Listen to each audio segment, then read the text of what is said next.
Hey, fellow lead guitar players, let's talk about an awesome, simple little tool to help you play over the blues. The blues is a core progression that we play over all the time. It's a microcosm of Western music. Once you learn how to play through a blues, you learn how to hear through the common chord changes and how to take a different approach to soloing. Let's check it out.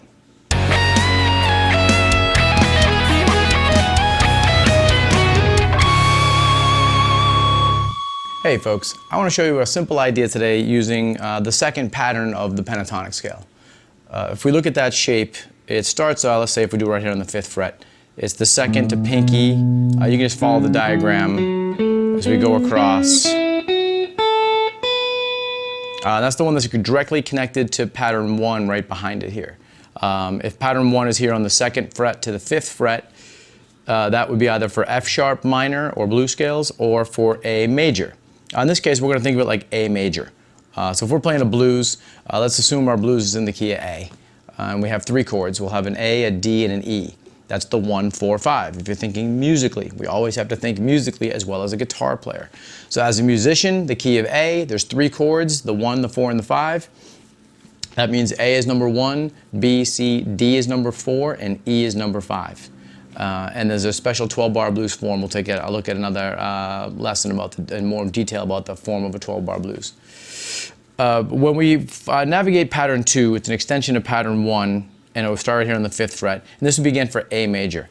The cool thing about pattern 2 is it sits right underneath, right on top, right as part of the actual bar chord, your E form or 6th shape major bar chord for A. And you'll see all of these notes are actually in the pattern. This one, that one, that one, that one, and that one. Now the King box is something I use as a term. I think I read Stevie Ray Vaughan talking about it when he was talking about Albert King. I'd really only heard of B.B. King at that point. That's when I actually first found out about Albert King. All of that stuff aside, I just ended up calling this little spot the King box. You may have heard people call it a blues box or the BB box. And it's a really common little shape on the guitar, and people like Stevie Ray love this shape. So right under the A form bar chord, I love the middle finger here.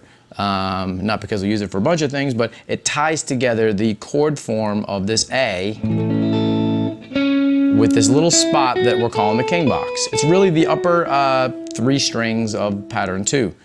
The thing we'll do differently is we're going to play this with 1 and 3, and that's going to be on the 5th and 7th frets. And then our middle finger on the 6th fret of the G string. So we have these 5 tones. And we can see them, again, there's the middle finger from the top. I almost look at this little King box like it's the little house that maybe B.B. King grew up in on the Delta. That's really corny, but it's a little way to look at that shape. Because we have the 2 walls and the peak of the roof. And you've heard this on a million times. Guitar players really hang out a lot in this neighborhood. And it's really good to harness the power of what you can do with it. So we're thinking again A major, we have an A major chord, A major scale. So if I hit the chord and then a little bit of that scale, it has a nice upbeat twang. When you play in this pattern, you can bend a couple of notes in it as well if you want to add to it. It's still just the pentatonic. We still have 1, 2, 3, 4, 5. Those notes are in there. It's important to keep track of these 3 right here. There's 2 on the 5th fret on your E and the B string, and the middle finger here on the G string. Those 3 are actually the 3 notes of our A chord. Pentatonic, being that it's 5 tones, 3 of them are the notes of the chord. So in this case, for our A chord, these 3 tones are part of the A chord. And you can see that right in your bar chord. The other 2 are kind of like color tones. They're really nice to land on. So the really cool part, getting back to the bending thing I was talking about, if you're thinking major, if you, on the 7th fret here, the 2nd note above the root, you can bend that a whole step. We talked about bending in a different video. If you go back and check out the basics of bending, you could bend this up a whole step and it gets to the next note that's in the A major scale. So it should sound like this. And you can bend to it. It's a really nice note.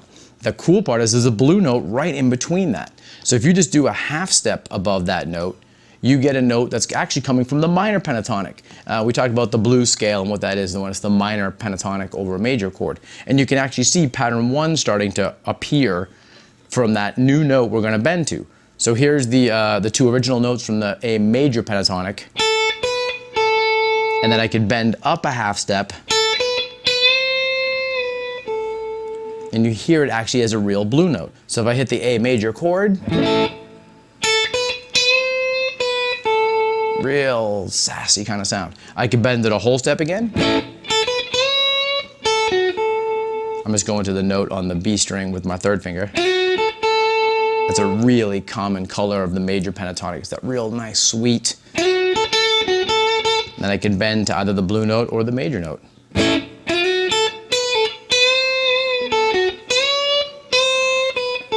So you see what I did there? I went up to the major note, up to the whole step, then went into the half step blue note, and then brought it back to the root again. Here it is again.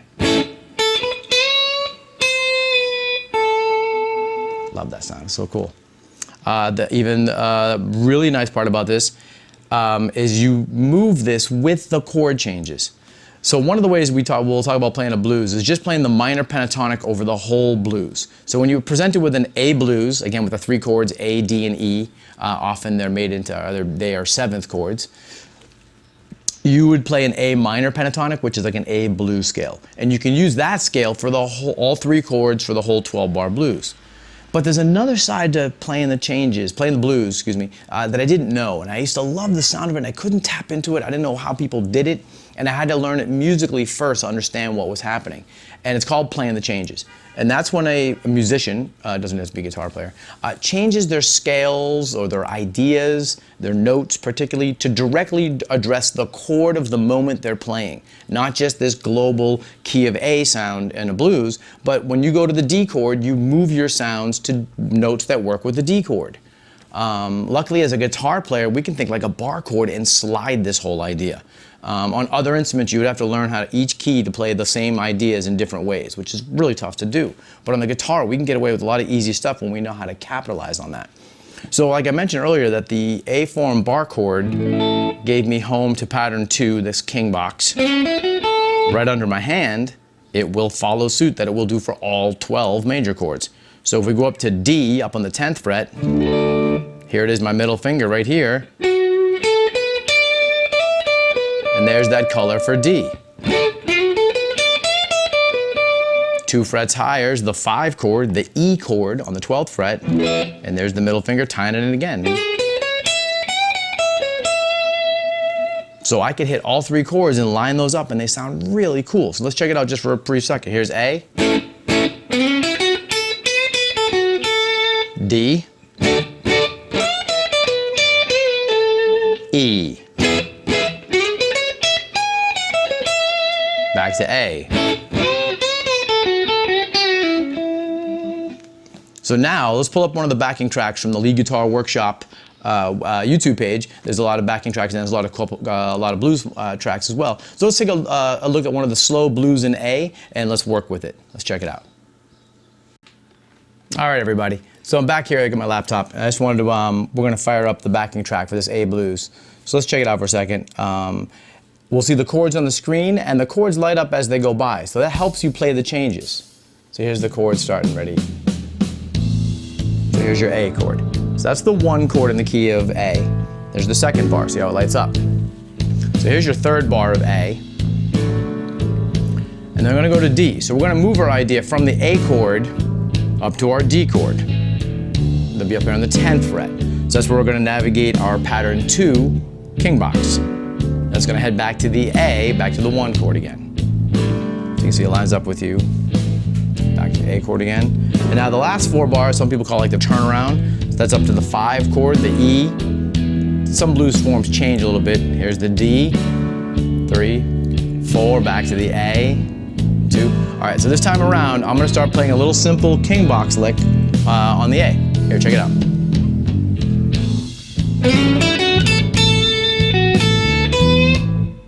Right there, so it is. I'll do it again.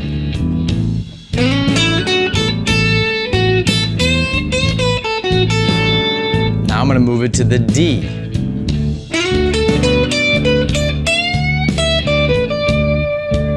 chase the changes back to the A. Here it comes.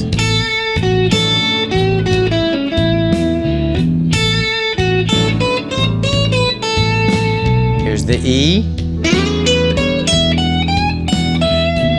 the D, back to the A. I can also bend the note on the B string under my third finger, so as long as it just goes up a half step, like this. That's helping it match a 7th chord. If you ever play a dominant 7th chord, your pinky is on that note. So I'll do it now on the D.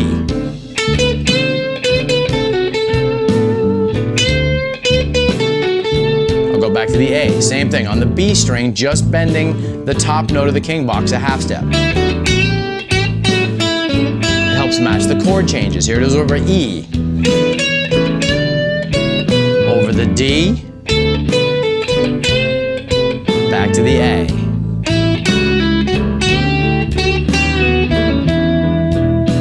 Now I'll mix it up a little bit.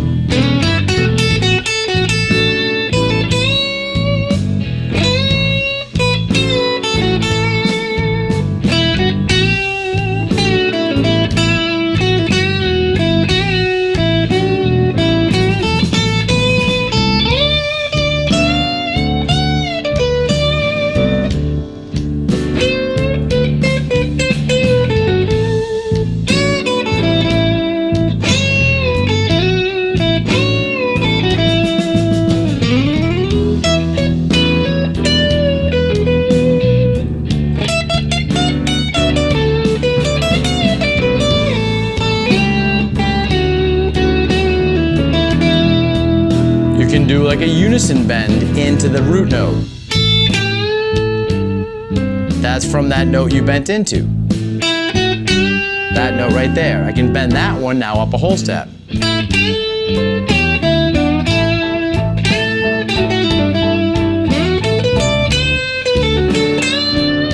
There it is there. Back to the king box in A.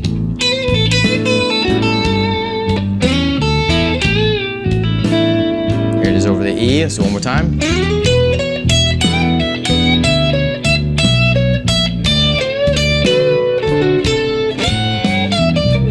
And don't forget your octaves. You're really bringing home.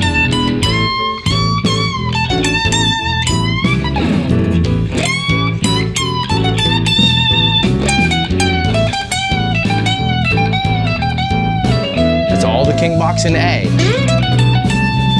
don't think I can get it in D. Go back down to this one, right? Back up home.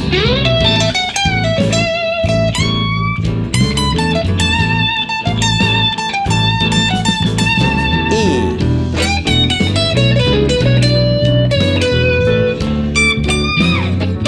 That's the D. A.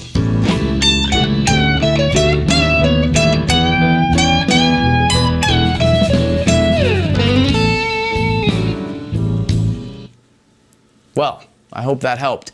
So that was a simple idea about just using a thing I call the king box. It's just the upper couple of strings of pattern 2 of our pentatonics. As a musician, we played a major pentatonic for each of the 3 chords of our blues. So A major, D major, and E major pentatonic. And we chased the changes simply by just following the chord shape up and down the fretboard. Of course, this translates to any key, and the more comfortable you get, you won't have to just use the same chord shape. You can go to other chord shapes and stuff from there. All right, well, I hope that helps. Have fun. It's a great thing. The blues, man, you should never get bored or tired of playing over blues. There's always something to learn and grow and develop with. So check out leadguitarworkshop.com, check out the YouTube channel, subscribe, hit the notification button, and check out leadguitarworkshop.com, like I said. And thank you so much. Rock and roll, and I'll see you lead guitar players out there in the world. Do it.